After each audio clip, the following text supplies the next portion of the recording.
नमस्कार दोस्तों, मैं एडवोकेट आरडी आपका चैनल पर स्वागत करती हूँ। आई होप आप सब लोग बहुत अच्छे होंगे। दोस्तों, कई बार नफरत जो है वो किसके दिमाग में और कब कैसे पलती है ये हम में से कोई भी नहीं जान सकता। और आपको एक बात बताऊँ, नफरत जो है वो किस मोमेंट पर और कितने सालों चल सकती है इसको भी हम कभी नहीं जान सकते।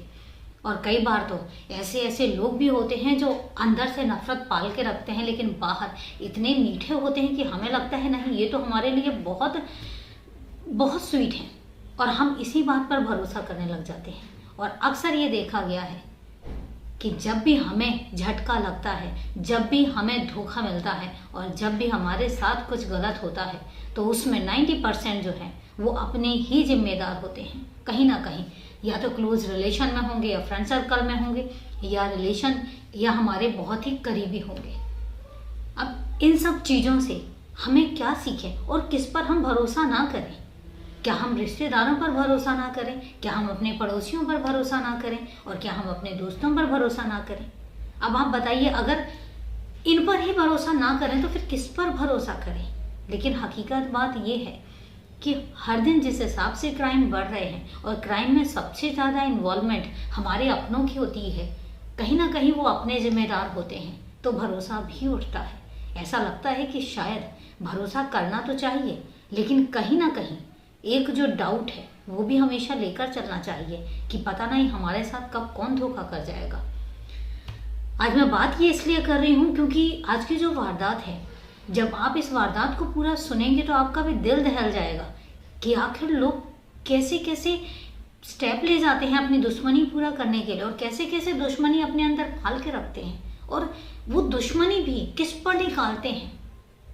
आज एक छोटी सी बात पर जो एक इंसान ने दुश्मनी पाल के रखी, उसका भुगतान किसको करना पड़ा? 6 साल के एक बच्चे को।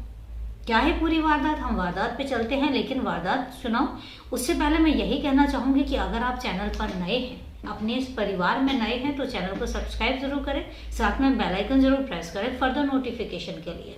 और इसके अलावा आपकी वारदात के बारे में या चैनल के बारे में कोई भी राय है तो बेझिझक आप कमेंट बॉक्स में जाके कमेंट करके ज़रूर बता सकते हैं। जो हमारा सवाल जवाब का सिलसिला है वो वीडियो के लास्ट में होगा, तो जुड़े रहिए। दोस्तों, हकीकत यह है कि मेरा मकसद जो है बताना नहीं है, बचाना है, क्योंकि क्राइम हो चुका है, उसको हम बदल नहीं सकते, लेकिन उस क्राइम स्टोरी से हम क्या क्या सबक ले सकते हैं ये ज़रूरी है। और हकीकत बात यह है कि मेरे, आपकी और क्राइम के बीच में फासला सिर्फ उतना ही है कि हम सतर्क कितने हैं, हम सावधान कितने हैं। तो सतर्क रहिए, सावधान रहिए। दोस्तों, आज की वारदात कुछ ज़्यादा पुरानी नहीं है। आज की वारदात जो है वो महज 5-6 दिन पुरानी है। आज की जो वारदात है वो 13 नवंबर 2023 की है। 13 नवंबर 2023 को फरीदाबाद में एक कॉलोनी है, और उस कॉलोनी में भानु प्रताप अपने परिवार के साथ रहते हैं। उनका एक बेटा है 6 साल का, शिवांश उर्फ छोटू। वो रोज की तरह शाम को अपने घर के बाहर खेल रहा था। वहीं पर ही उसके दादा दादी का घर भी होता है पास में, वहीं पर ही उसकी बुआ का भी घर होता है पास में। वो घर के पास ही खेल रहा था। खेलते खेलते वो अपने दादा के पास चला जाता है। दादा के पास जाने के बाद फिर वापस आके खेलने लग जाता है। लेकिन खेलते खेलते जब 8:30 बज जाते हैं और 8:30 बजे तक छोटू घर नहीं आता है, तो फिर उसकी माँ जो है वो कहती है कि छोटू को बुलाकर लेकर आओ, आज वो अभी तक घर नहीं आया। जब भानु प्रताप जो है वो घर के बाहर जाते हैं और देखते हैं कि छोटू जो है वो कहीं दिखाई नहीं दे रहा है, तो वो आवाज़ लगाते हैं उसको, लेकिन उसका कोई रिप्लाई नहीं आता। इसके बाद उनको लगता है कि हो सकता है शायद वो अपने दादा के घर चला गया हो। वो उधर जाते हैं। उधर जाने के बाद अपने पिता से पूछते हैं कि कहीं छोटू तो नहीं आया, तो वो कहते हैं कि नहीं, यहाँ तो नहीं आया। इसके बाद वो अपनी बहन के घर जाते हैं। तो जब बहन के घर जाते हैं तो जो उसका जीजा होता है, जीजा और उसका बेटा, मतलब भानु प्रताप का भांजा, वो दोनों घर के बाहर ही होते हैं। तो पूछता है कि यहाँ पे छोटू तो नहीं आया, तो वो कहते हैं कि नहीं, यहाँ पे छोटू नहीं आया है, खेल तो रहा था, थोड़ी देर के लिए आया था, लेकिन उसके बाद वो चला गया था। अब भानु प्रताप वापस आते हैं और उसको ढूंढने लग जाते हैं, लेकिन छोटू और शिवांश का कहीं पता नहीं चलता। अब थोड़ा सा कहीं ना कहीं परेशानी होने लग जाती है कि वैसे नॉर्मली वो सिर्फ 3 घरों में ही घूमता है, या तो अपने दादा के घर चला जाता है इतनी रात में, या फिर अपनी बुआ के घर चला जाता है, और या फिर अपने घर आ जाता है। लेकिन जब तीनों घरों में नहीं होता, वो और भी घर ढूंढते हैं।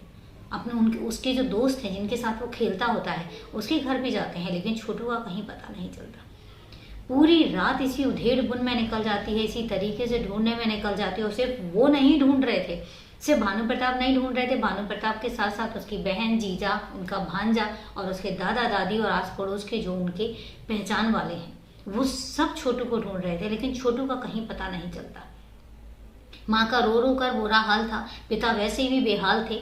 दिमाग में कई बार बहुत बुरे बुरे ख्याल भी आते हैं, लेकिन हम उन ख्यालों को पनपने नहीं देते। हम उन ख्यालों को कभी ये नहीं कहते कि नहीं हमें इसका डाउट है। हम हमेशा चाहते हैं कि जो हमारे मन में ख्याल आ रहे हैं वो ख्याल सच ना हो। और यही हालत थी भानु प्रताप की। जब सुबह होती है और सुबह तक जब छोटू का पता नहीं चलता, तब वो NIT पुलिस स्टेशन जो है वहाँ पे जाके रिपोर्ट दर्ज करवाते हैं। पुलिस भी सेंसिटिवली इस केस को हैंडल करती है, फटाफट एक्टिव होती है और छोटू की तलाश शुरू कर दी जाती है। CCTV कैमरास खंगाले जाते हैं, आसपास के घरों में पूछताछ की जाती है, लेकिन शिवांश का वही रिजल्ट कि शिवांश का कुछ पता नहीं चल रहा है। इस बात पर सब परेशान और इसी तरीके से 2 दिन निकल जाते हैं। हर किसी से पूछा जाता है, CCTV कैमराज में देखा जाता है तो उसमें ये देखा जाता है कि जो शिवांश है वो आखिरी बार उनकी बहन के घर जाता हुआ दिखता है, लेकिन उसके बाद उसका कुछ पता नहीं चलता। इस बात पर पूछताछ की जाती है तो बहन कहती है कि हाँ आया था, लेकिन इसके बाद वो वापस भी चला गया था और इसके बाद उसको भी नहीं पता। जब 2 दिन तक पुलिस ढूंढती है और शिवांश का कुछ पता नहीं चलता, तो चूंकि एक बच्चे का केस था, इस बच्चे को तुरंत एक्टिवली हैंडल किया जाता है और उसको क्राइम ब्रांच को सौंप दिया जाता है। अब जब क्राइम ब्रांच इस केस को अपने अंडर लेती है तो फिर वो 0 से शुरुआत करती है।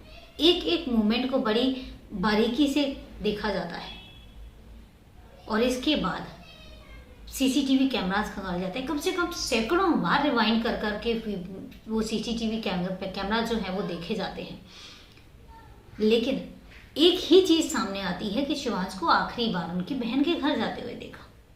अब पुलिस वाले भी अजीब परेशानी में, क्योंकि जब क्राइम ब्रांच वाले भानु प्रताप से पूछते हैं कि ये जो बच्चा है लास्ट टाइम आपकी बहन के घर गया था, तो वो भी कहता है कि नहीं सरकार, कुछ और ही मैटर है, कुछ ना कुछ प्रॉब्लम है, क्योंकि मेरी बहन के अगर घर गया होता तो ऑब्वियसली बात है कि मेरी बहन के घर तो बहुत सेफ है, लेकिन कहीं ना कहीं वहीं से कोई ना कोई या तो कहीं वो चला गया है या कोई इसको उठा के ले गया है, लेकिन मेरी बहन या मेरे जो पिता हैं इन पर मैं शक नहीं कर सकता।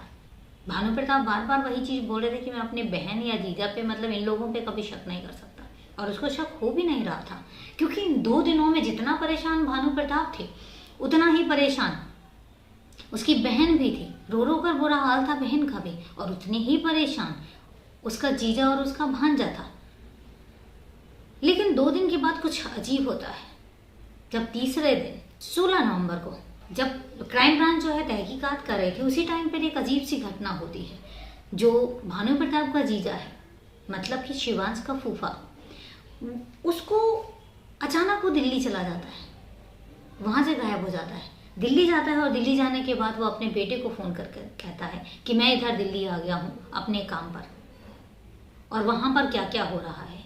तो जब ये बात भानु प्रताप को पता चलती है तो उसको बड़ा अजीब लगता है। इस घर में इतना बड़ा कांड हो रखा है, घर में इतनी बड़ी प्रॉब्लम हो रखी है, और मेरे जीजा को वहाँ दिल्ली जाने की क्या सोची, और इसके बाद वो फिर पूछताछ क्यों कर रहे हैं कि वहाँ पे क्या हो रहा है, कौन आया कौन नहीं गया, क्राइम ब्रांच क्या कर रही है। अब ये सब चीज़ें जब वो भांजा बता रहा था तो भानु प्रताप को थोड़ा सा शक हुआ, और ये बात उन्होंने क्राइम ब्रांच वालों को बताई। अब क्राइम ब्रांच वालों ने इस चीज़ को सीरियसली लिया और उनको भी कहीं ना कहीं अजीब लगा कि आखिर वो दिल्ली क्यों गया। उन्होंने फौरन हरकत में आते हुए जो जीजा है भानु प्रताप का, मतलब बलराम को दिल्ली से गिरफ्तार किया और दिल्ली से गिरफ्तार करके वापस फरीदाबाद लेकर आई। जब वो वापस फरीदाबाद लेकर आई तब भी बलराम यही चीज़ बोल रहा था कि सर साहब मुझे क्यों अरेस्ट किया हुआ है, मैं तो अपने काम को लेकर गया हुआ था। लेकिन कहीं ना कहीं उसकी जो बॉडी लैंग्वेज थी, या कहीं ना कहीं जो उसके बात करने का तरीका था, कहीं ना कहीं जो उसके अंदर एक डर जो दिख रहा था क्योंकि पुलिस वाले बहुत जल्दी भाग जाते हैं। आप जब झूठ बोलते हैं तो भी पुलिस वालों को पता चलता है, आप जब गलत बोलते हैं तो भी पुलिस वालों को पता चलता है। तो जो उसकी बॉडी लैंग्वेज थी उससे पुलिस वालों को कहीं ना कहीं डाउट होता है और क्राइम ब्रांच वाले फिर उसको पुलिस स्टेशन में बिठा के और सख्ती से पूछताछ करते हैं। जब सख्ती से पूछताछ करते हैं तब फिर बलराम कहता है कि हाँ, शिवांश और छोटू को मैंने ही मारा है। तब फिर क्राइम ब्रांच वाले पूछते हैं कि फिर कहाँ है शिवांश? तो कहता है बेड के अंदर है, मेरे घर पे। तब वो कहते हैं कि तुमने बेड की तो हमने तलाशी ली थी। कहता नहीं सरकार, आपने जो बेड की तलाशी ली थी, क्योंकि उससे पहले भी पुलिस जो है वो बेड की तलाशी, घर जब तलाशियां ले रही थी तो उसके बेड की भी तलाशी उसने करवाई थी। तो कहता नहीं सरकार, जब आपने तलाशी ली थी उस समय पर आपने बेड के ऊपर ऊपर देखा था, ऊपर ऊपर कपड़े थे। लेकिन चलिए मैं बताता हूँ। क्राइम ब्रांच वाले बलराम को लेते हैं और उसके घर जाते हैं। अब जब घर लेकर आते हैं तो आसपास वाले इकट्ठे हो जाते हैं। इधर भानु प्रताप भी बाहर आके निकल के सामने आ जाते हैं और जब वो ये चीज़ देखते हैं कि क्राइम ब्रांच वाले बलराम को अरेस्ट करके लेके आ रहे हैं तो उनको कहीं ना कहीं डर लगने लग जाता है कि अब कुछ ऐसा है जो हमने सोचा भी नहीं था। और जब बलराम को लेकर जाया जाता है तो ऊपर फर्स्ट फ्लोर में जो बेड था, बेड के अंदर से जब बेड के अंदर खोला जाता है तो उसमें से बदबू आने लग जाती है, क्योंकि ऑलरेडी 2-3 दिन हो चुके थे। कपड़े हटाए जाते हैं, बलराम से कपड़े हटवाए जाते हैं तो देखा शिवांश की लाश बेड के अंदर पड़ी हुई थी। कहीं ना कहीं शरीर जो है वो गलने लगा था और इसके अलावा उसकी जो बॉडी है, उसके हाथ पैर बंधे हुए थे और उसके मुंह पर पॉलीथिन घुसाई गई थी मुंह के अंदर। पुलिस जब ये चीज़ देखती है, ये मंजर किसी का भी दिल दहला दे। माँ वहीं पर उसकी बेहोश हो जाती है, पिता का रो रो कर बुरा हाल। उसने कभी सोचा ही नहीं था कि उसका खुद का बहनोई उसके बच्चे का दुश्मन बन जाएगा। अब पुलिस जो है वो लाश को कब्जे में लेती है और पोस्टमार्टम के लिए भेज देती है और इसके बाद बलराम को वापस पुलिस स्टेशन लेकर जाया जाता है। और पुलिस स्टेशन लेकर जाए जाने के बाद पूछताछ की जाती है कि आखिर तुमने शिवांश को मारा क्यों? तब वो एक बात बताता है कि ये आज की बात नहीं है, मेरे अंदर जो दुश्मनी थी वो 2016 से पल रही है। 2016 का वाकया बताता है वो कि मेरी और मेरी बीवी के बीच में कभी ऐसी बनी नहीं, हमारे बीच में हमेशा लड़ाई झगड़े रहते थे। 2016 में एक दिन ऐसा आता है कि मेरी और मेरी बीवी के बीच में झगड़े बहुत ज़्यादा बढ़ रहे होते हैं। तो मेरी जो बीवी है वो अपने पिता के घर गई हुई थी और मैं वहीं पर जाके डंडे से उसको पीटने लग जाता हूँ। जब मैं उसको पीट रहा था तो उसको बचाने के लिए जो भानु प्रताप है वो सामने आता है और वो डंडे चुराकर मुझे थप्पड़ मारता है। और उस थप्पड़ के बदले मैंने भानु प्रताप को कहा था कि मैं तुम्हें देख लूंगा, अगर मैंने तुम्हें खून के आंसू नहीं रुलाया तो मेरा नाम भी बलराम नहीं है।